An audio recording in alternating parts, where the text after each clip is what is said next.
Você percebeu que muitas cidades nas suas campanhas de RPG parecem muito iguais? Tem sempre a taverna, o ferreiro, o templo, a prefeitura e outra taverna, mas parece que nenhuma das suas cidades se destaca de verdade. Nenhuma delas parece viva. A verdade é que criar uma cidade memorável não tem nada a ver com o tamanho do mapa, mas com a alma, com a energia que essa mesma cidade transmite. Uma vila pequena pode ser muito mais marcante que uma capital. Isso se ela tiver identidade, emoção e um propósito. Eu sou o Mestre Nagikun e no vídeo de hoje vou te ajudar a criar vilas e cidades épicas, as quais os jogadores vão lembrar durante tempos e tempos e vão sempre retornar para essa cidade para viver mais e mais coisas lá.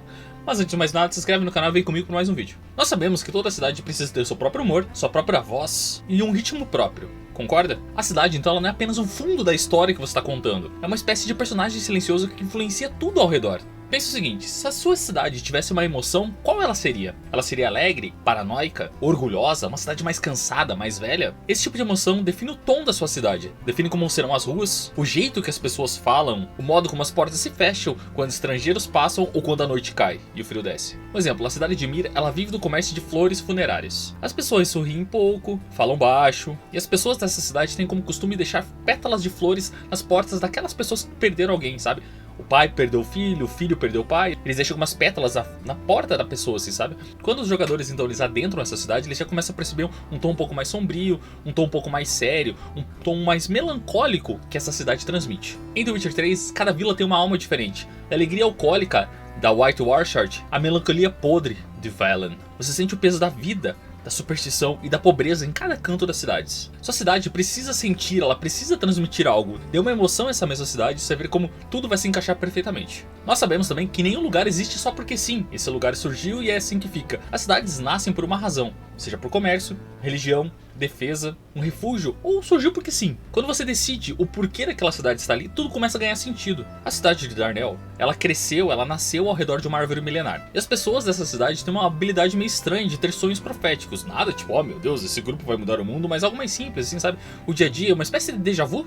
Mercadores, estudiosos e até fanáticos, eles vêm de cidades longínquas para ouvir as histórias, para ouvir os sonhos proféticos desses moradores. Hoje, o comércio de poções de sono faz com que o comércio de Darnell se mantenha vivo. Em Minas Tirith, o Senhor dos Anéis, a cidade foi construída como fortaleza, símbolo e uma memória. Sua função definiu a sua forma e a forma dessa cidade conta a história dela. Antes de você desenhar um mapa da cidade, colocar num tabletop da vida, descreva o porquê dessa cidade nasceu. Ela não nasceu só porque ela está ali. Qual que é o motivo dela estar ali naquele ponto? O clima, o terreno, os recursos naturais moldam a arquitetura da cidade, a economia, até o certo humor das pessoas. Nós temos uma cidade, por exemplo, que ela foi construída num penhasco, só que essa cidade ela precisa de elevadores, ela precisa de pontes e sinos que ecoam pelos vales. O som constante do vento cria uma espécie de superstição nessa cidade. A cada assobio do vento é uma espécie de aviso dos deuses. Em Star Wars, as cidades Tatooine, Coruscant e Naboo, elas são exemplos perfeitos disso. Em Tatooine, o deserto gera uma certa simplicidade de poeira. Coruscant é um planeta urbano que transborda em luxo e corrupção, enquanto os lagos de Naboo inspiram serenidade e beleza. Olha que coisa linda. Use o ambiente como uma espécie de escultor. Ele define como o povo sente, como ele se veste, o que ele teme e o que ele constrói. Nós sabemos também que a alma da cidade ela mora nos seus hábitos. Como as pessoas vivem o seu dia a dia. Há festas, superstições, gestos típicos, expressões locais, algo que só eles falam, algo que só eles comentam. Em Haref então eles pintam todas as portas de azul, porque dizem que o azul então ele espanta os maus espíritos. As crianças elas jogam sementes dos telhados no equinócio e todo mundo aqui come peixe seco com mel. Um costume herdado por um deus do mar. Em Skyrim, cada cidade tem seus próprios costumes. Solitude, então, ela é fria e protocolar. Whiterun é tradicional e guerreira. Riften é caótica e corrupta. Esses pequenos detalhes criam uma espécie de cheiro da cidade. Você sabe, então, que você chegou a um novo lugar antes mesmo do mestre falar, oh, vocês estão em uma nova cidade. Toda boa cidade, ela tem uma espécie de tensão interna. Ela tem brigas entre famílias, algo que divide essas famílias, algo que ameace as mesmas. Seja uma guilda, seja uma família mais poderosa. Esses conflitos internos podem ser aquele combustível narrativo que você precisa para transformar essa pequena cidade, esse pequeno vilarejo em um palco de uma grande aventura para seus jogadores. Por exemplo, a cidade de Amberfield tem 2 prefeitos. Irmãos gêmeos que não se falam há mais de 10 anos. Um comanda a parte norte, que pode ser mais nobre, e outro comanda a parte sul, que pode ser focado mais no comércio. No meio dessas intrigas entre os dois, há uma praça, a qual ninguém passa à noite. Por quê? Em Baldur's Gate 3, cada cidade, ou mesmo os distritos, tem seus próprios dramas. Corrupção, seitas, política ou mesmo a fome. Esses pequenos micro conflitos criam uma sensação de mundo vivo e cheio de ganchos para você usar nas suas aventuras. O melhor conflito que você pode pôr para os seus jogadores é obrigar eles a escolher um lado, mesmo quando nenhum deles está certo. Quando a gente está falando tanto de cidade, a gente tem que pensar na economia. O que essa cidade produz? O que ela exporta? O que ela compra? O que ela deseja? A economia ela vai revelar muito sobre o caráter da cidade, sobre o caráter das pessoas. Se a cidade então ela tem o costume de ser um pouco mais rica, ela vai tratar as pessoas com um certo desdém, talvez com um certo ar de superioridade. Se a cidade ela é mais corrupta, então em cada beco que os jogadores passarem, vai haver alguém sendo ameaçado ou pagando propina, seja o que for. Use a economia para dar um pouco de alma aos seus jogadores. Um exemplo aqui é que a cidade de Lothor ela produz vidro colorido, mas elas acreditam que espelhos roubam a alma. Então nenhum dos cidadãos dessa cidade tem espelhos dentro de suas casas e também não se olham os reflexos das janelas, por exemplo. Se o grupo de jogadores então eles chegam nessa cidade e eles carregam um espelho, eles são tratados como portadores de mau agouro. Novamente em Skyrim, cada cidade então, seja ela mineradora, portuária ou focada na nobreza, tem um ritmo diferente. Riften vive de crime e do submundo, enquanto Markarth gira em torno de prata e corrupção. Existem missões para isso, é muito legal. A economia não é só um número, ela é um modo de vida, é o jeito que os moradores da cidade eles vão tratar os outros e vão tratar a si. Obviamente que todas as cidades ela têm uma história, elas têm umas ruínas, elas têm lembranças, elas têm certas feridas e tradições que só elas têm. É o passado que torna essa cidade autêntica então. Uma coisa legal que você pode fazer é criar uma espécie de calendário do mundo, é muito legal isso, e lá você coloca então seus feriados. Então vai ter o feriado de equinócio, vai ter o feriado de solstício de inverno, solstício de verão.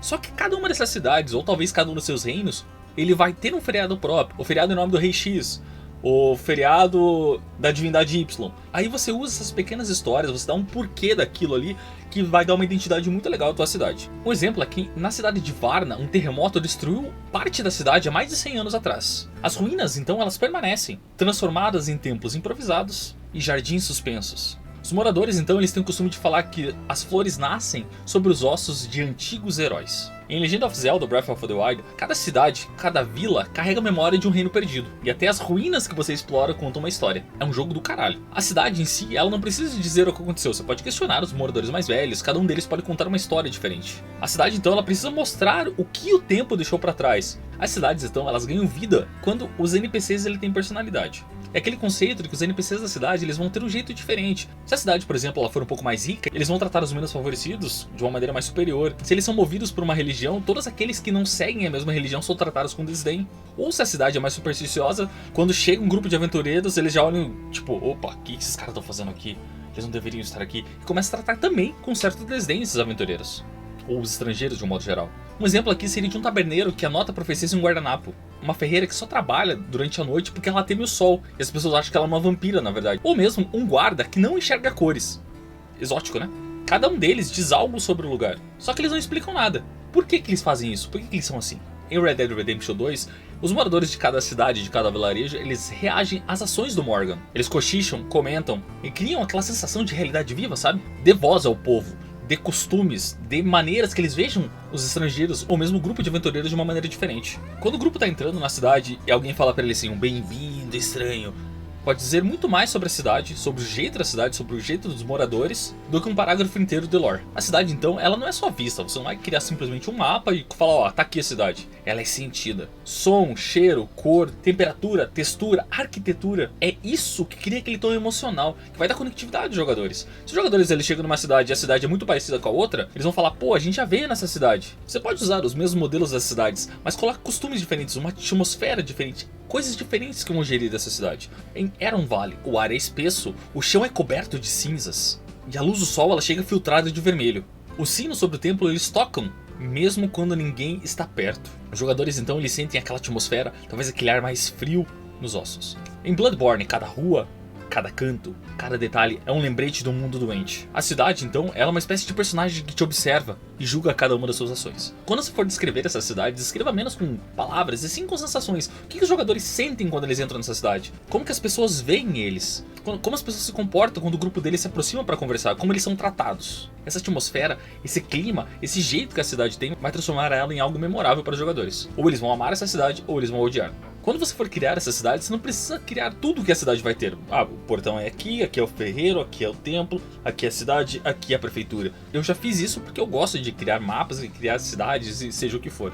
Mas o que você precisa fazer é criar algo único para a cidade. O que essa cidade tem de diferente da outra que você criou? Seja um som, um costume, um símbolo, um sentimento. O que a cidade transmite para os jogadores quando eles adentram a mesma? Um exemplo aqui é que a cidade de Firne, ela é conhecida por ter um relógio de pedra. Só que esse relógio de pedra ele é estranho, ele começa a girar ao contrário desde a morte do rei. Os moradores dessa cidade, eles têm o costume de dizer que quando o relógio parar, o mundo vai parar também. Em Harry Potter, então, o Beco Diagonal é muito mais vivo do que cidades inteiras, porque ele tem ritmo, cor, propósito e uma certa personalidade. As cidades marcantes, elas não precisam ser gigantescas, criar aquele negócio gigante, aquele grande império. Elas precisam ter uma espécie de coração, elas precisam transmitir algo para os jogadores. Elas precisam de algo único. As cidades são a moldura da história. São nessas cidades que os heróis eles descansam, eles amam, eles conspiram, eles trocam ideias, eles criam vínculos, seja entre eles ou com outros NPCs. E, obviamente, eles recomeçam. Quando você cria uma vila ou mesmo uma cidade com uma personalidade, você não está apenas construindo ruas, construindo casas, dando uma arquitetura para ela. Você está construindo lembranças para seus jogadores. E agora eu quero saber, qual foi a cidade mais memorável, qual foi a cidade mais legal que você já criou ou a qual você já jogou? Deixe nos comentários. E claro, se inscreve no canal, deixa o like, ativa as notificações, dá uma olhada no comentário fixado. Tem uns produtos muito legais para vocês. Nos vemos no próximo vídeo, que os críticos estejam com vocês. Até mais!